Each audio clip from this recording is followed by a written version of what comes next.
যাত্রার আগে বিমানের নিচে জায়নামাজ বিছিয়ে নামাজ পড়ছেন বাংলাদেশ বিমানের পাইলট। আর এমন দৃশ্য দেখে মুগ্ধতার চোখে তাকিয়ে দেখছেন যাত্রীসহ বিমানের স্টাফ ও অন্যান্যরা।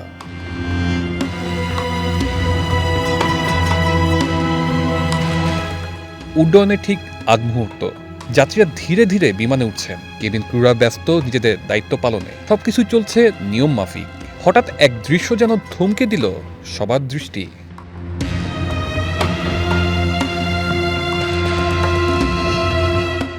বিমানের সিঁড়ির পাশেই জায়নামাজ বিছিয়ে গভীর মনোযোগে নামাজ আদায় করছেন বাংলাদেশ বিমানের এক পাইলট।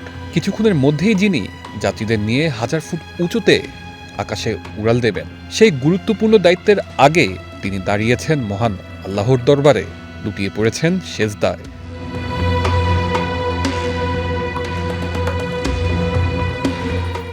দৃশ্যটি দেখে বিমানে ওঠা যাত্রী, স্টাফ সহ আশেপাশের সবাই কিছুক্ষণ থমকে তাকিয়ে থাকেন। কর্মব্যস্ত এই সময়ে এমন আত্মিক নিবেদন যেন ছুঁয়ে যায় সবার হৃদয়। পাইলটের এই দৃশ্য যেন বলে দিচ্ছে, আজকের ব্যস্ত জীবনে আমরা কতজনই বা নিয়ম করে সৃষ্টিকর্তাকে স্মরণ করি। সেই প্রশ্নের মাঝেই ব্যতিক্রম হয়ে উঠছেন এই পাইলট। উড্ডয়নের আগে আল্লাহ তাআলার কাছে প্রার্থনার এই মুহূর্ত মুগ্ধ করেছে নেটিজেনদেরও। তানজিলুর রহমান তুষার, বৈশাখী সংবাদ, ঢাকা।